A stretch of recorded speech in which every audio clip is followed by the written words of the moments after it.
Everyone, a very warm welcome to you all. I hope you are having a pleasant day so far. I am pleased to welcome you to a brand new session of the Career Transition Series organized by the Institute of Product. The Career Transition Series is to help you gain insights from individuals who have successfully transitioned into product management or accelerated their careers into product leadership.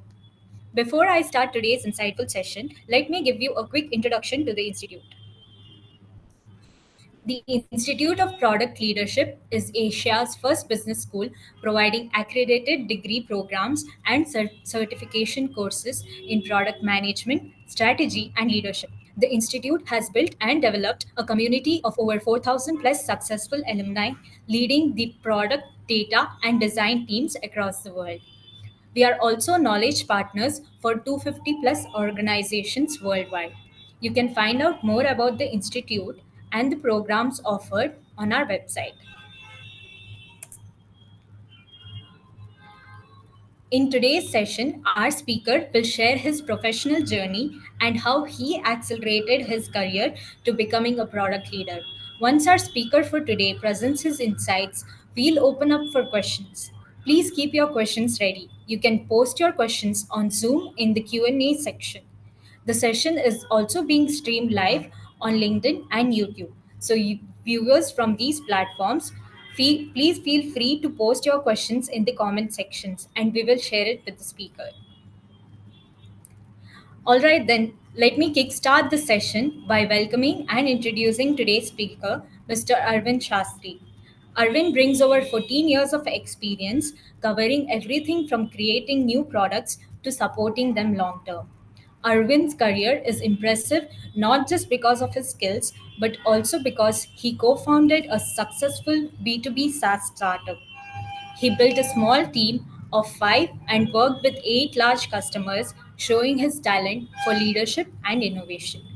One of the most inspiring parts of Arvind's journey is how he successfully transitioned from being a business analyst to a product manager. His wide range of skills, entrepreneurial experience, and deep knowledge of product management make him a valued speaker in our industry. Pleased to have you join us today, Arvind. Yeah, thank you so much, Ria. It's nice of you. Yes. Let me quickly stop sharing my screen. The screen is all yours.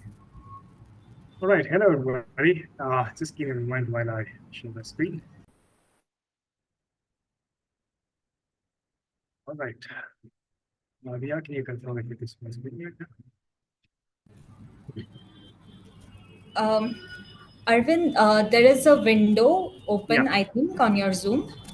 So it's blocking the presentation. yeah.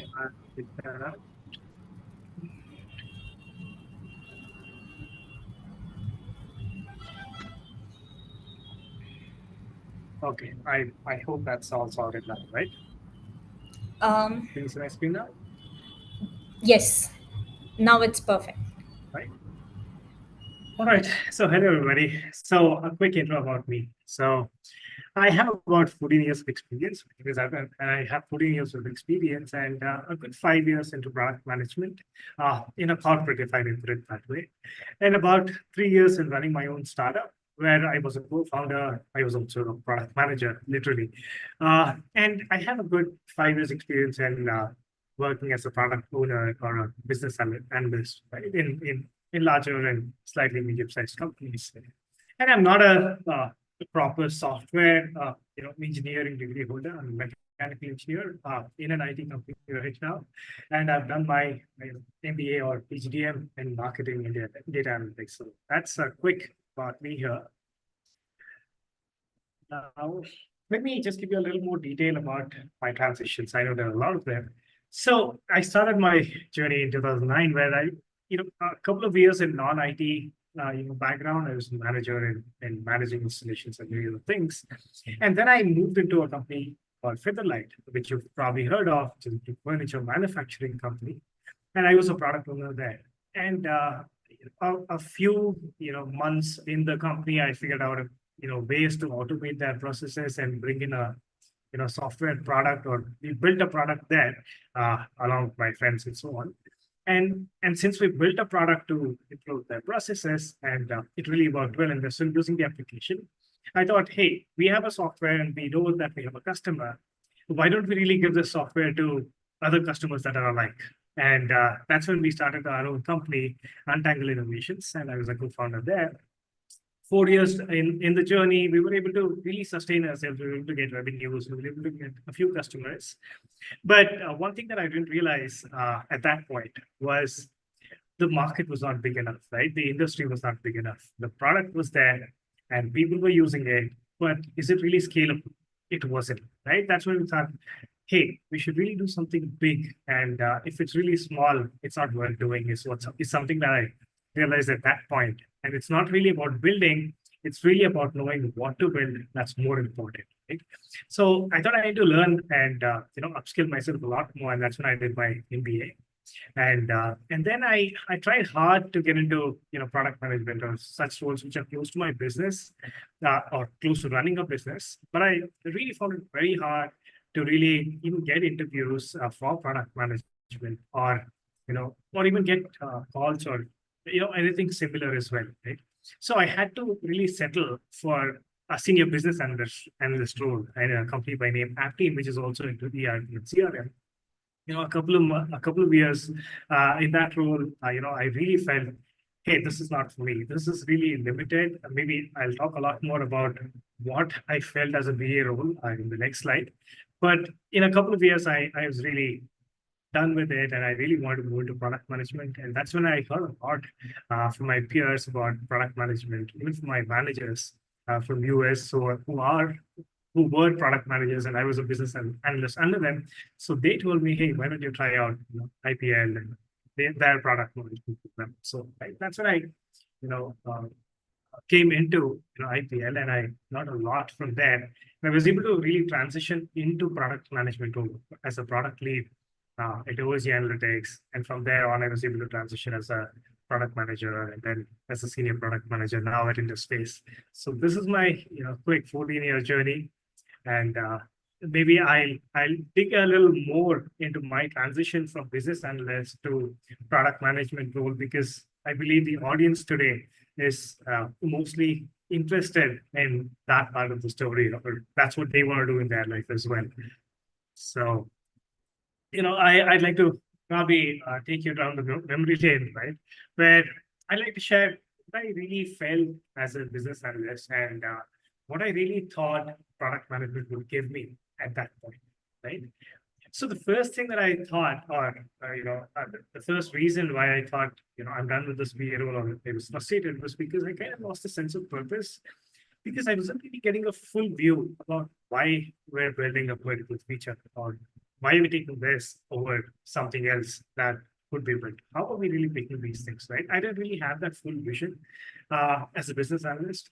And I was really kind of lost in sense of ownership to say, am I really from the dev team, or am I from the management team, right? Because I'm mostly focusing on giving requirements to dev, and I'm not really taking calls as a product manager and so on, right? So I'm mostly taking some decisions and passing it on is what I was doing. I didn't know where I belonged.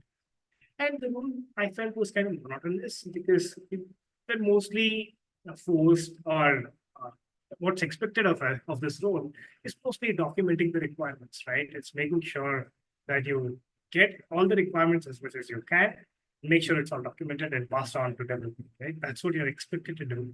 And I thought, there's more to life, right? So, of course, it's very important to make sure the thing is available, but, it's much, much more important to think a lot more than perfectly documents, right? That's what I felt. And the freedom in the role was kind of limited, because what do you really decide on? You can probably decide upon what to be done in the sprint. And, do you really have all the stories in place? Do you have estimates the same? This is the kind of, the limited area of freedom that I could work with. I thought that was kind of limited. And there was really very little clarity in my growth, right? How would I really progress? I was a senior business analyst. I would be a lead business analyst. Maybe business and management and business analyst. And then what? And then I would probably, end up as a product manager at some point, or maybe I would end up as a product owner and then lead product owner. And then sometime you would get into product management. So when I asked my manager, when would I really get into product management? He said, in 10 years, you will get into product management. That's when I thought I'm done with this because I can't really wait for 10 years to get into product management role. And one more thing was the goal, right? It was not really enticing. First of all, what was the goal? Is it just passing on requirements? Is that the goal? Or do we really have a goal as a business analyst and what impact are we really making? That was not really clear. So these were my thought process in my business analyst days. I don't know if this really rings a bell in you, and if it does, great. If it's not, I'll hear your concerns at a later point. And what did I really think about product management at that point of time, right? I thought, I could really make a huge impact on business as a product manager. As in, I thought this role was closest to running my own business, right? Where I could make all decisions, and all decisions I make will be perfect, and it will make big bucks to the company. That's what I thought. And moving towards the unknown was important at that point to me, because everything was all known as a business analyst, right? If you don't know something, you would ask the product manager. And as a dev, there's nothing much to really know there because you're not an architect. You don't really decide what framework to use or how the code should be designed. All you have to do is just give the requirement. And if can you do it or can you not do it? When can you do it? Right? These are the only unknowns you will have. And there's not much to be learned from that, is what I thought, right? But in product management, I thought, hey, we're really figuring out what problem to solve because we're doing something that nobody knows what needs to be done. We don't know what brings us growth. And I'll probably try and figure out what brings us growth and I'll do it. That's what I thought was important. And that was the unknown that you have to move towards, right? That's where the creativity is. That's where innovation is.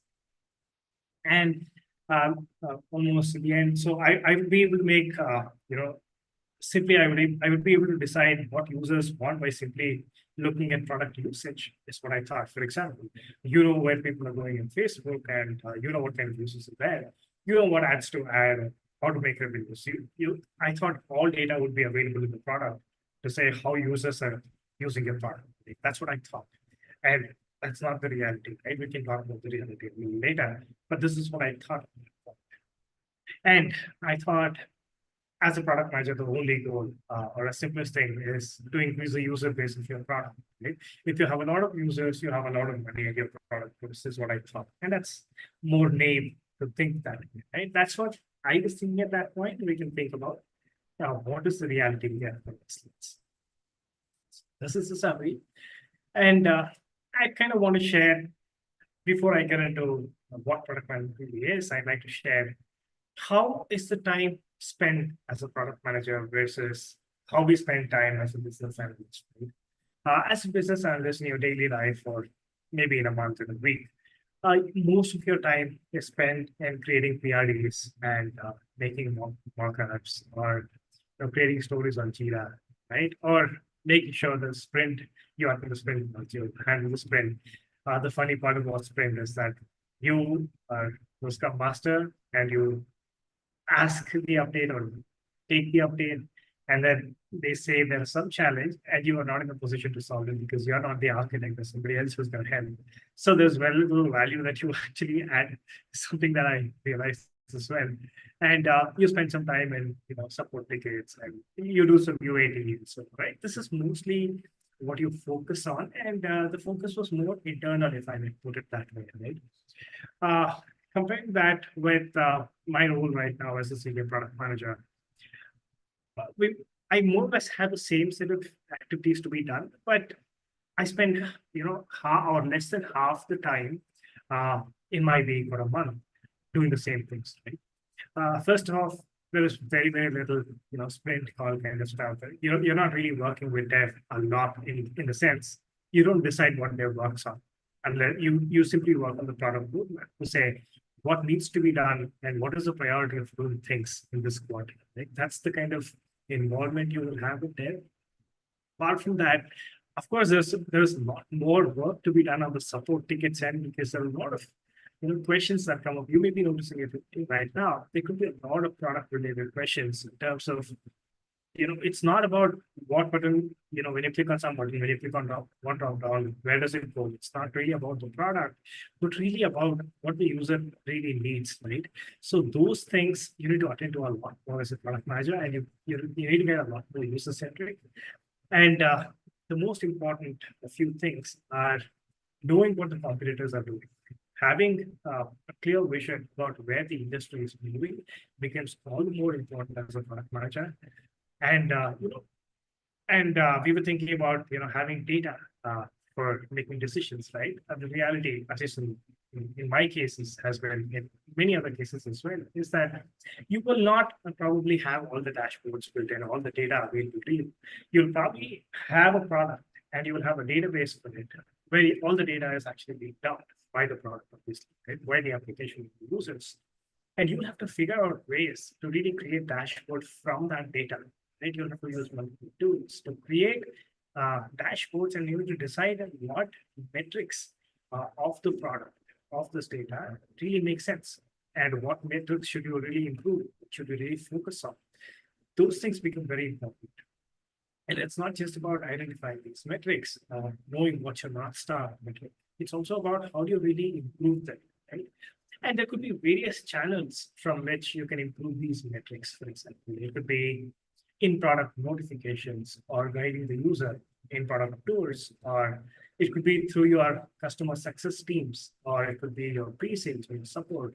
There could be many channels through which you can reach out to your users, right? You need to identify these channels and work with those teams, mobilize these teams to improve these product metrics. It's more or less like improving or bringing in processes to make sure your product metrics improve. So that's kind of how life of a senior product manager may look like in a day, or a week, or a month, however you put it, right? This is how the split usually is. And that's what is very interesting to me. Right? I would like to talk about what is really interesting about these things, right? It's about the need to prioritize. There could be a lot of activities to be done as a product manager, just as we discussed, right? But do we really know what is most important? That knowing what's important becomes the most important thing, right?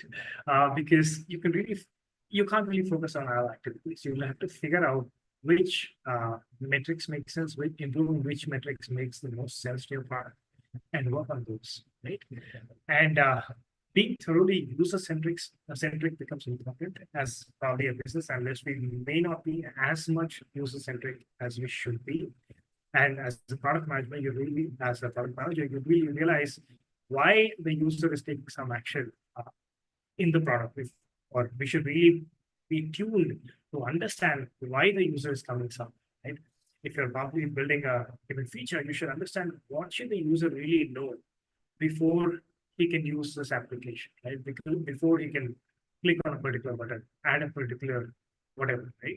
So all those data points, are they available on the application at that point of time? And so, right? That's the kind of thought we should have, or we ought to have as product manager vis-a-vis a business analyst who would probably add dropdowns, add so, right? It's really about knowing why something is needed, what is needed at that time. And that's what is exciting to me, because it's mostly about psychology and understanding their mind and being empathetic to their needs. And discovering growth strategies and validating them.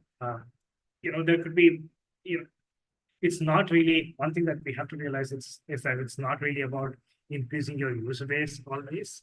It's really about increasing your revenues, right? It could be long-term revenues, but it is about revenues at the end of the day, right? It's really about knowing there could be many tunnels or channels within the product that would unravel growth for you. There could be some modules, which could be an add-on module, for example. You could figure out ways to make revenue out of it, or really see how you can upsell different features within the product and so, right? So you have to figure out strategies, and you have to validate whether they really work. You probably have to take up some way of testing whether people would be interested in this or not interested in this, because you don't want to spend time on something people are not interested in. sensor, right? So these kind of validations really call for a debate within product management, and so on, right? It's really about a trade-off to say what really works. And understanding the market is extremely important because, for example, every other company may talk about AI being integrated in their product today. But if you dig a little deeper, at least I found that in many cases, these AI tools, integrated tools, don't really make a big difference to the user, but they still talk about it. Such trends also become important because even your users may not know that they need AI or they need ML, but they may just use this as a buzzword to compare you with your competitors. So it's important for you to really talk about AI ML and say that you also have it. I'm just saying that in specific cases, adding features may just be optics rather than a real feature or a real functional utility, right? So you need to really understand the market and how it's going before you make these decisions. So these are, these are eye openers. These were eye openers to me. It was really interesting to notice these. And maybe lastly, I would like to say, what can you really watch out for before getting into product management? Right? You'll have to note that working in a B2B company and a B2C company are completely different income, at least to a large extent different as a product manager, because B2B is mostly a sales organization. Your revenue comes through sales mostly, while in B2C, revenue comes in by new user acquisition. So, right? So they're not necessarily the same, right? Because in B2C, the buyer is the user, right? But in B2B, the sales happen at management level, but the users are somebody much lower in the organization, right? That's how it works. And you'll be cognizant of these things when you're really prioritizing stuff, right? And you'll be aware before you pick where you want to work, for example. And working in product management in a SaaS, in a product with SaaS model becomes extremely important because otherwise your product may not grow as much as you would like it to. And because I've seen that there are some companies which really hire product managers to really uh, as a as just a role to replace a business analyst, for example, where you really focus on migration activities and so on, right? So those are things that you need to watch out for. Make sure your product that you choose is really does really have a good revenue stream, which is recurring, and so that's something you can watch out for, and understand the company that you work for, right? Or the industry it is in, and what is their revenue stream. These are things that you need to understand before you pick a product. That's something I really want to highlight. And lastly, I would just like to talk about some transitioning stuff, right? What are the challenges I faced when I was trying to transition to product management? I really didn't understand what was really expected from a product management team, right? Although I run my business and so on, I really didn't understand what is real product management in a corporate world, in a larger organization with larger products, larger revenue products, right? Running a small company with 8, 10 customers and so on is totally different from running a larger product, a world-class product. What you really need, what skills you really need in this setup are completely different. And that is something I really learned a lot through my course at IPL. And the other challenge is really getting interview calls. It was really hard to really get enough interview calls. I hardly got a couple of interview calls before IPL. And again, I would like to say, through IPL, there's something called Skillathon that really helped me.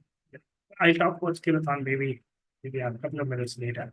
But this is one of the challenges I had because your resume may not have enough activities that showcase that you're great as a product manager, right? And you're finding the right mentor, and because if you don't know what product management really entails, you really need a mentor to tell you what you need to know about it, right?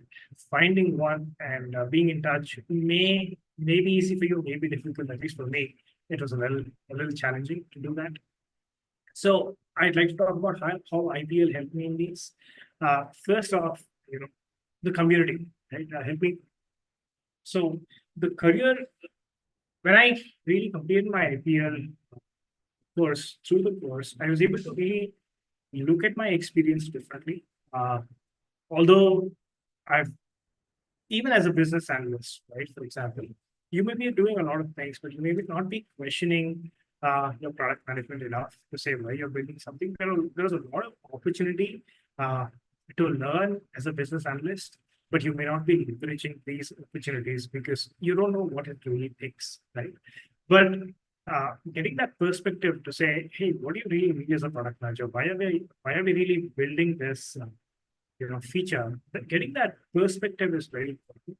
And if you have a BA experience, you will, as you go through the course, as I went through the course, I was able to really relate back my experience to the course that I did.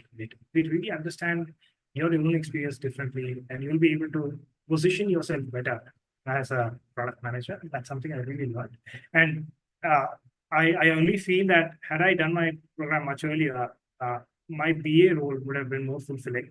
I would have understood a lot more than what I did, and I would have questioned a lot more. Is what I really, really feel. And the second is about networking and whole community, right? So I didn't really have to really network with people to find opportunity, right? There are a lot of companies, maybe about 4 or 5 companies coming in at IPL. They have a skillathon program where I could see 4 or 5 companies coming in every month, and you can really take live challenges from these companies and present your solution or your approach to solving those problems. And if you're really good enough at doing so, uh, you have a great shot at getting hired from that company. That's what helped me personally crack my product leader role at OSG, and that's how it helped me. And there are ample number of mentors available at IPL. Sai is one of the mentors that I really admire, and he helped me really understand what is really needed to crack PM interview, right? Even after your skillathon, you may have a couple of rounds of interview. So really understanding uh, the need to understand the problem given rather than jumping to solution becomes extremely important. And that's the thinking hat you need to put on. And these mock interviews with Sai really helped me hone that skill. And so that's how I would like to summarize my transition journey. In case you have any questions, please feel free. So, Ria, uh, go ahead if you have any Yes. questions. Um, you can post your questions in the Q&A sections or raise your hand and I can just let you unmute yourself.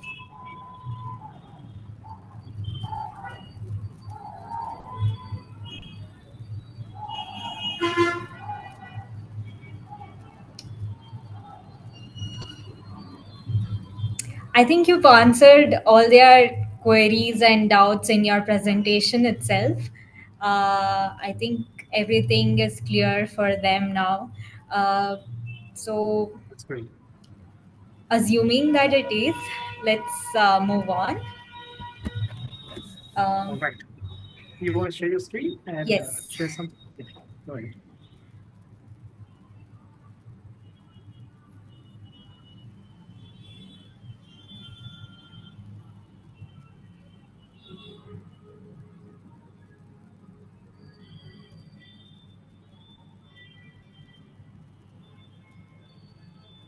I think escape will open up the window for you. Yep, you could share your screen. Yeah,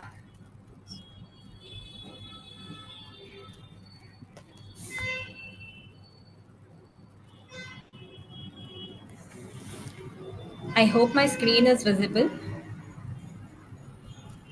Yeah. Thank you for delivering a brilliant session, Arvind. We've enjoyed having you with us, and it has been a complete pleasure. Please accept the certificate of appreciation from the Institute. The QR code on the certificate will take you to a dedicated Hall of Fame page created for you with the recording of the session. Please share it with your network. We will be sharing the webinar recording on our YouTube channel as well. Thank you, Okay, Ria. everyone, for I think joining us Ria, today. I think we have a question we could probably take. Do you offer any mentorship kind of programs or Sorry. courses? Oh, is that question to me? I'm not sure. So I see a question here. Do you offer any mentorship kind of programs or courses? Did you get the question or is it to me? Sure. So if it's for me, then I can definitely help out through IPL. I think IPL also has a program. Okay. So I can definitely be available. I could probably share my number to you in case you need any more assistance. You could contact. So I've shared my number to you, Ajay. All right. Yeah, Leah, you have anything else? Yeah. Do we have any other questions?